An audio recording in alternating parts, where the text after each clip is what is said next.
नमस्कार.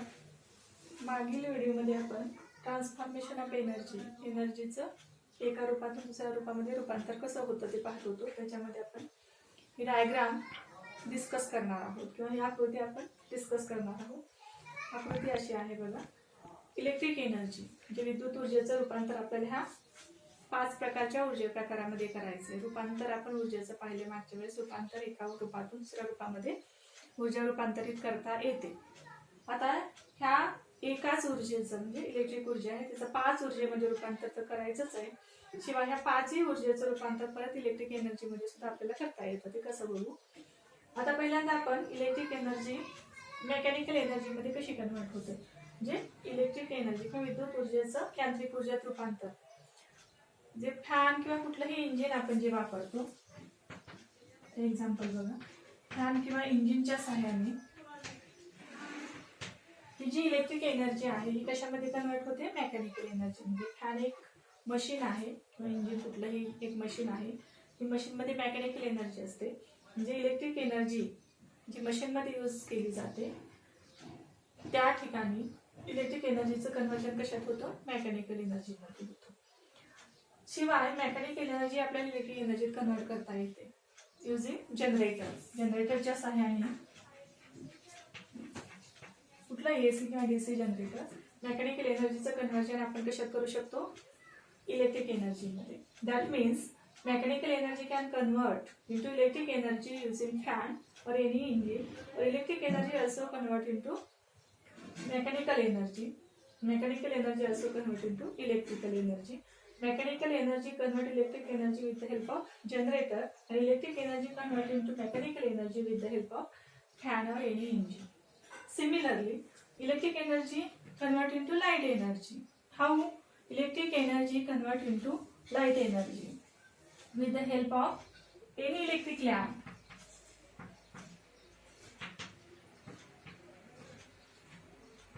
With the help of any electric lamp, electric energy can convert into light energy. Bulb जो आहे तो bulb लावल्यानंतर light किंवा प्रकाश मिळतो. म्हणजे त्या इलेक्ट्रिसिटीच्या सहाय्याने आपण बल्ब चालू करतो किंवा लागतो. म्हणजे इलेक्ट्रिक एनर्जीचं कन्वर्जन कशात होतं. Light energy. Also light energy convert to electric energy. How. With the help of solar cell. सौर ऊर्जेच्या सहाय्यानं सौर ऊर्जा स्टोअर करून तिचं कन्वर्जन आपण कशामध्ये करू शकतो. इलेक्ट्रिक एनर्जीमध्ये करू शकतो. म्हणजे लाईट एनर्जी सुद्धा आपण इलेक्ट्रिक एनर्जीत कन्वर्ट करू शकतो. त्याच्यानंतर electric energy can convert into mechanical energy chemical energy. And chemical energy also convert into electric energy. How chemical energy convert into electric energy. With the help of primary cell. With the help of primary cell or any dry cell etc. These cells convert chemical energy into electric energy, and also electric energy convert into chemical energy with the help of secondary cell. Secondary सेलच्या सहाय्याने आपण आणखी काय करू शकतो. Electric एनर्जीचं conversion chemical एनर्जीमध्ये सुद्धा करू शकतो. आता त्याच्यानंतर साऊंड एनर्जीमध्ये कन्वर्जन कशाच्या सहाय्याने. Electric energy can convert into sound energy with the help of loudspeaker. Loudspeaker जे आपण वापरतो त्याच्यात इलेक्ट्रिक एनर्जी यूज केलेली असते ज्याच्यामुळे साऊंड प्रोड्यूस होतो. म्हणजे इलेक्ट्रिक एनर्जी साऊंड एनर्जीत कन्वर्ट होते लाऊडस्पीकरमध्ये. म्हणजे इलेक्ट्रिक एनर्जीचं साऊंड एनर्जीत कन्वर्ट. साऊंड एनर्जी सुद्धा आपल्याला इलेक्ट्रिक एनर्जीत कन्वर्ट करता येते with the help of thermocouple.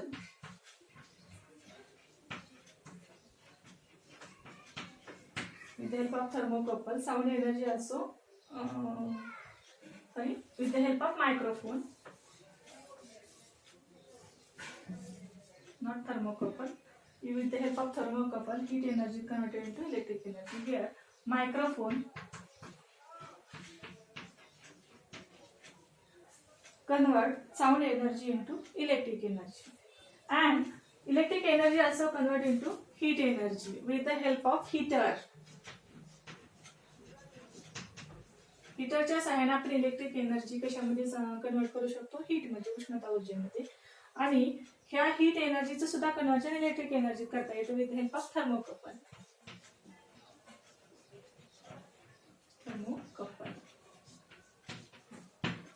In this way, One energy can convert into various forms.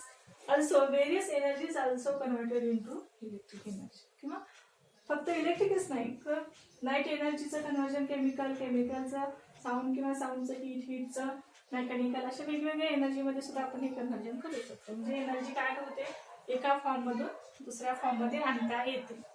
म्हणजे एनर्जी एकाच रूपात स्टोअर राहते असं नाही, ती दुसऱ्या रूपात सुद्धा ट्रान्सफर करता येते. This is called transformation of energy. आता याच्या आधारेच आपल्याला काय करता येतं, लॉ सांगता येतो, ज्याला आपण law of conservation of energy असं म्हणतो. आता कॉन्झर्वेशन म्हणजे स्थिर किंवा अक्षय. आता एनर्जी स्थिर राहते अक्षय राहते म्हणजे काय, या लॉच्या साहाय्याने आपल्याला पाहायचंय. The law is law of conservation of energy. हा लॉ काय आहे आपण बघू. हे झालं ट्रान्सफॉर्मेशन ऑफ एनर्जी. आता law of conservation of energy.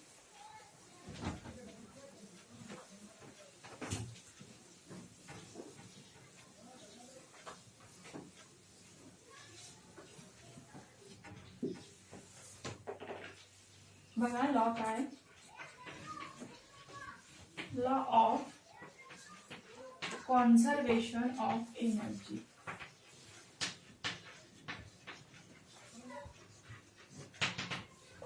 ऊर्जा अक्षयतेचा नियम म्हणजे काय. ऊर्जा ही अक्षय राहते. विश्वातील एकूण ऊर्जा अक्षय असते. म्हणजे काय, energy cannot created nor be destroyed, but it can convert one form to another form. Therefore, the total energy in the universe remains constant. Energy cannot be created nor be destroyed, but it can convert one form to another form. Therefore, the total energy in the universe remains constant. This is called law of conservation of energy. Energy ही निर्माण करता येत नाही, कुठलीच energy निर्माण करता येत नाही किंवा ती नष्टही करता येत नाही. फक्त ती एका रूपातून दुसऱ्या रूपात ट्रान्सफर करता येते. म्हणून विश्वातील, फक्त पृथ्वीवर नाही, विश्वातील एकूण ऊर्जा काय राहते, स्थिर राहते, अक्षय राहते. म्हणजे काय, आपण आता घर बांधण्यासाठी जे काही साहित्य लागतं, समजा मातीचं घर बांधायचं, माती लागेल, मग एका ठिकाणची माती घेऊन आपण दुसरीकडे घर बांधतो. म्हणजे ती माती नष्ट झाली का, फक्त काय केलं आपण एका ठिकाणची दुसरीकडे वापरली. म्हणजे ते विट्याच्या रूपात असेल, भिंतीच्या रूपात, ती फक्त कन्वर्ट झाली माती. ती नष्ट झाली का, तिचं रूप बदललं फक्त. त्यामुळे एकूण जी माती आहे पृथ्वीवरची म्हणा किंवा कुठलीही म्हणा, ती काय राहील, स्थिर राहील, कॉन्स्टंट राहील. ती कमी होईल किंवा जास्त होईल का, नाही. म्हणजे कुठलीही एनर्जी काय होईल, एका फॉर्म मधून दुसऱ्या फॉर्म मध्ये फक्त रूपांतरित होईल, पण ती नष्ट होणार नाही किंवा ती तयारी आपण करू शकत नाही. कुठली एनर्जी फक्त ती रूपांतरित करू शकतो. We can convert energy one form to another form. आता हा लॉ आपल्याला फ्री फॉल साठी पाहायचा आहे किंवा आणखी काही एक्झाम्पल याचे आपण सांगू शकतो. जसं फायर क्रॅकरचं एक्झाम्पल आपण पाहिलं मागे. फटाके जेव्हा आपण फोडतो तेव्हा फटाक्यामध्ये जी केमिकल एनर्जी आहे ती वेगवेगळ्या फॉर्म मध्ये कन्वर्ट होते. जसं लाईट एनर्जीमध्ये, साऊंड एनर्जीमध्ये, हीट एनर्जीमध्ये. तिचं कन्व्हर्जन फक्त होतं, ती नष्ट होत नाही. फटाके फुटले म्हणजे केमिकल एनर्जी नष्ट झाली असं नाही, फक्त ती कन्वर्ट झाली वेगवेगळ्या फॉर्ममध्ये. आणि ह्या तिन्हीचं एनर्जीचं जे टोटल जर आपण काढली तर ती जी हीट एनर्जीची तयार झालेली आहे किंवा साऊंड एनर्जी तयार झालेली आहे फोडल्यानंतर फटाके, किंवा जी कायनेटिक एनर्जी सुद्धा थोडी तयार होते, लाईट एनर्जी तयार होते, ह्या सगळ्याचं जर आपण बेरीज केली टोटल तर ही कशाबरोबर असेल, त्या केमिकल एनर्जी बरोबर असेल. जी एनर्जी फक्त काय झाली, कन्वर्ट झाली, ती नष्ट झाली नाही. मग आता आपल्याला काही एक्झाम्पल किंवा पेंडुलमचं सुद्धा एक एक्झाम्पल दिलेलं आहे.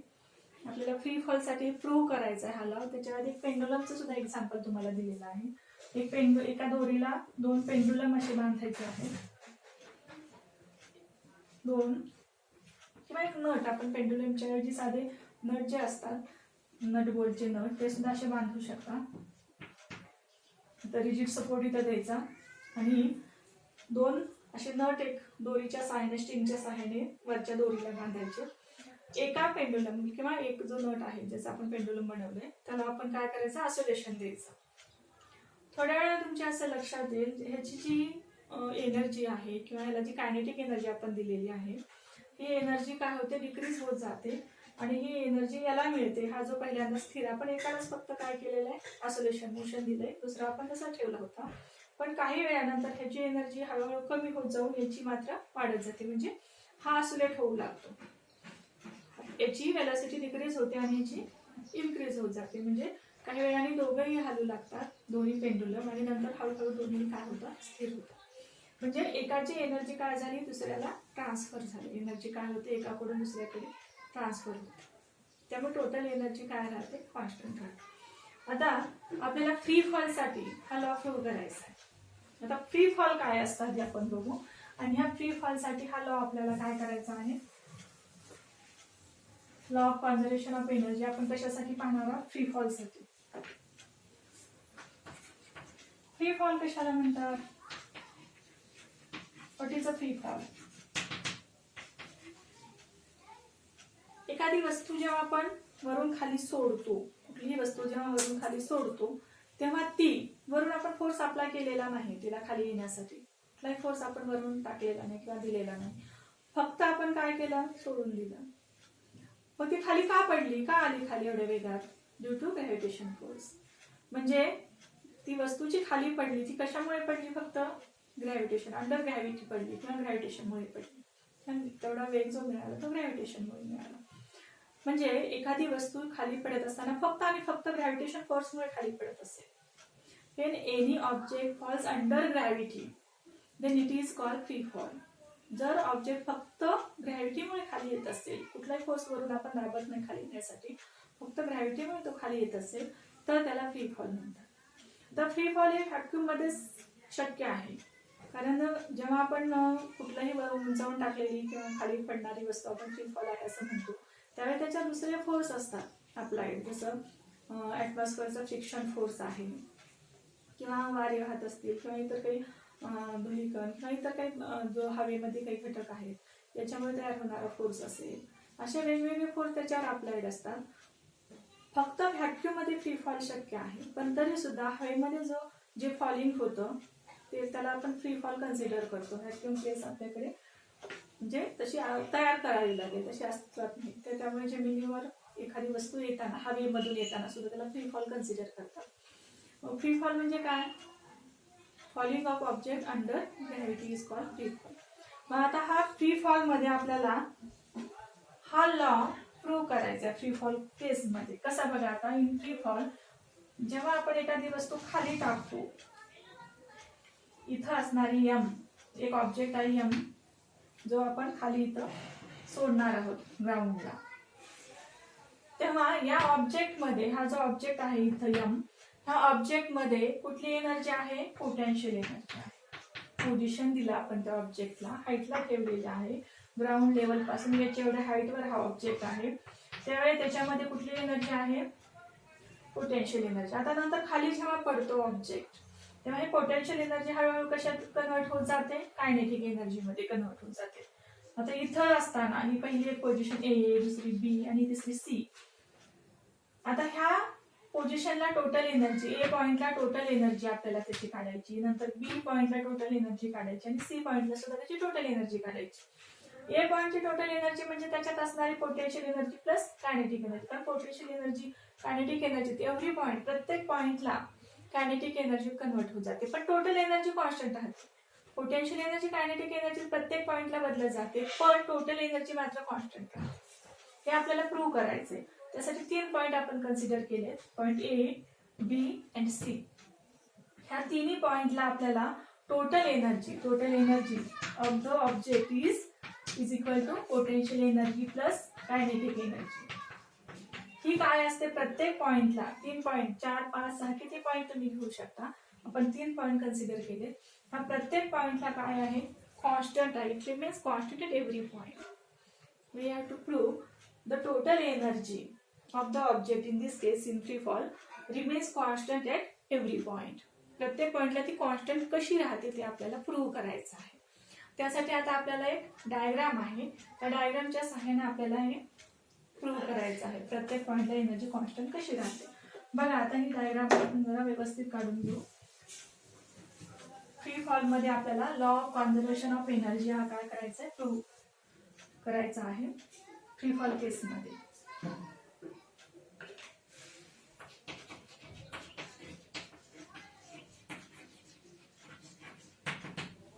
आता आपण एक मास कन्सिडर केलंय एम, जे विशिष्ट हाईटला आपण ठेवणार आहोत.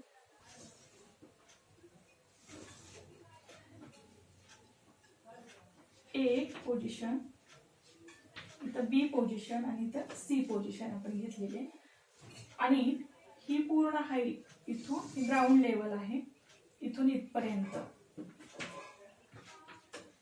ही हाईट आहे एच. ही हाईट आपण काय घेतलेली समजा, इथून एवढी हाईट किती आहे, एच आहे ग्राउंड लेवल पर्यंत. आता ऑब्जेक्ट जेव्हा इथं येईल, समजा इथून इथपर्यंत येताना ऑब्जेक्टचं एक्स एवढं काय झालं, त्याचं डिस्प्लेसमेंट झालं. इथून एवढं इथं हे काय घेऊ आपण, एक्स आहे इथपर्यंत बी पॉइंट पर्यंत. आणि इथून खाली हे जे डिस्टन्स आहे इथून इथपर्यंत हे काय असेल, मग आता हे एच आहे, एवढं एक्स आहे, तर हे काय असेल, एच मायनस एक्स. म्हणजे टोटल एच मधून ही एक्स काय केलं, मायनस केलं, तर मग हे येईल एच मायनस एक्स. आता अशा पद्धतीनं हे डायग्राम काढल्यानंतर आपल्याला तिन्ही पॉइंटला ए बी आणि सी ह्या तिन्ही पॉइंटला काय करायचंय, आपल्याला टोटल एनर्जी काढायची आहे. कशी काढायची बघा. आता पॉइंट ए पहिल्यांदा at point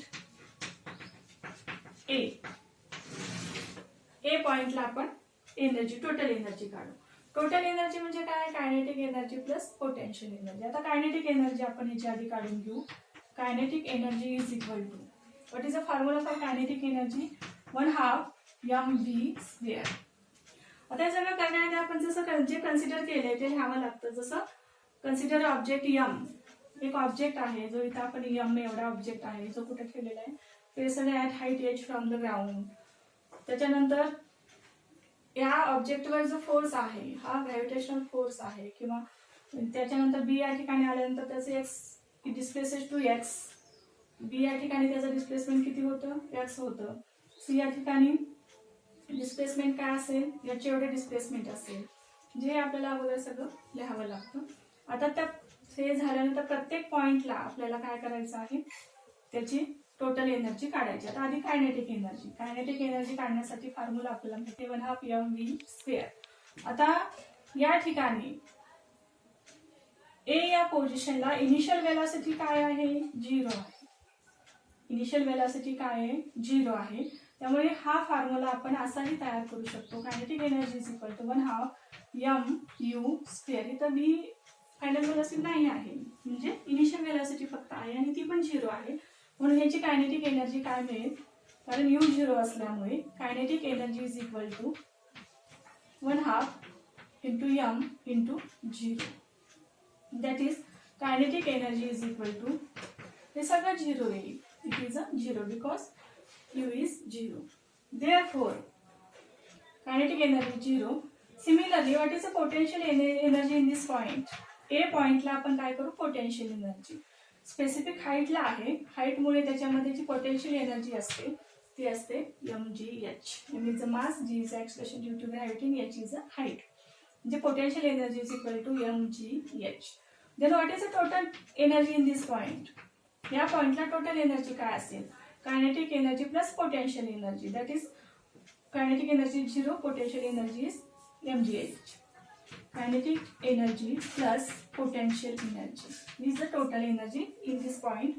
Therefore, total energy at point A is equal to kinetic energy 0 plus potential energy mgh.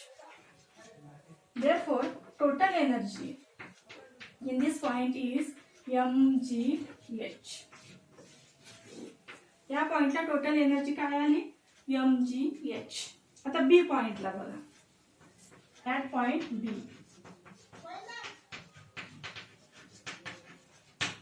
तर बी पॉइंटला काय काय घ्यायचं, इनिशियल वेलॉसिटी 0 आहेच जे आपण सुरुवातीला घेतली. त्याच्यानंतर या ठिकाणी बघा, एस डिस्प्लेसमेंट किती झालं, S is equal to X एवढं झालं. डिस्प्लेसमेंट किती झालेलं आहे, एक्स एवढं झालेलं आहे. आणि त्याच्यानंतर ए च्या ऐवजी आपण जी घेतो. ए च्या ऐवजी ऍक्सेलरेशन, जर असं स्ट्रेट लाईन मोशन असेल तर ऍक्सेलरेशन ए घ्यायचं, आणि असं मोशन असेल व्हर्टिकल तर ए च्या ऐवजी आपण जी घेतो. हे आपल्याला इथं कन्सिडर करायचं, u 0, s is equal to x, a is equal to g. मग असं असेल तर आधी आपण काय काढू, कायनेटिक एनर्जी. कायनेटिक एनर्जीसाठी आपल्याला व्ही लागेल. जिथं व्ही नाही म्हणजे आपल्याला आधी काय काढून घ्यायचं, व्ही स्क्वेअर किंवा व्ही काढून घ्यायचं. मग कसं काढणार, with the help of third kinetical equation. V square is equal to, कारण व्ही स्क्वेअर आपल्याला लागणार आहे कायनेटिक एनर्जीसाठी. मग व्ही स्क्वेअर आपण या इक्वेशनने काढून घेऊ शकतो. V square is equal to u square plus 2as. This is the third kinetical equation.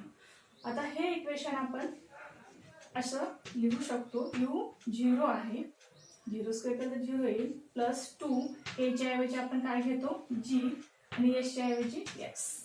V square is equal to काय मिळालं, 2gx. आता कायनेटिक एनर्जी काढा. Kinetic energy is equal to 1/2 m into v स्क्वेअरच्या ऐवजी आपण काय लिहू शकतो, हे बघा इथे व्ही स्क्वेअरच्या ऐवजी आपण व्ही स्क्वेअर काय 2gx आहे, त्याच्यामुळे हे काय लिहू शकतो आपण व्ही स्क्वेअरच्या ऐवजी 2gx.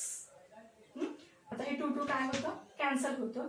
Therefore kinetic energy equal to काय मिळेल आता, कायनेटिक एनर्जी mgx.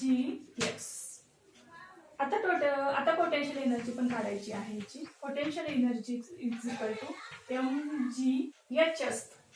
पण इथं आता हाईट किती आहे, हे बघा, डिस्प्लेसमेंट x आहे पण हाईट किती आहे, बी पॉइंटला, ऍट पॉइंट बी हाईट, एवढी हाईट h आहे, त्याच्या हाफ म्हणजे h मायनस x. हाईट काय घ्यायची इथं, h मायनस x घ्यायची.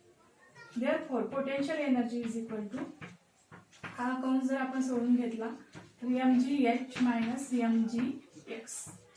आता टोटल एनर्जी, कायनेटिक एनर्जी आणि पोटेन्शियल एनर्जी काय करायची आपल्याला, ऍड करून टोटल एनर्जी काढायची. Total energy at point B is equal to what is a kinetic energy, mgx plus what is a potential energy, mgh minus mgx.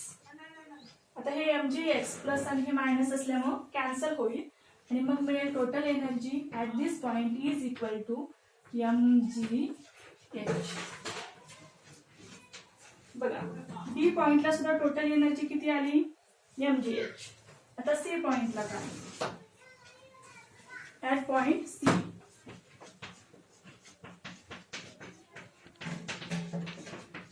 तर C पॉइंटला सुद्धा आपल्याला u is equal to 0 consider करा.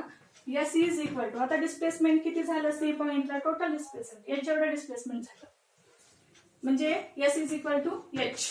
आणि नंतर आपल्याला आणखी काय घ्यायचं, a is equal to g. आता पहिल्यांदा आपल्याला v स्क्वेअर काढण्यासाठी, कायनेटिक एनर्जीसाठी v स्क्वेअर लागेल. ह्या इक्वेशन काढून घेऊ. 2as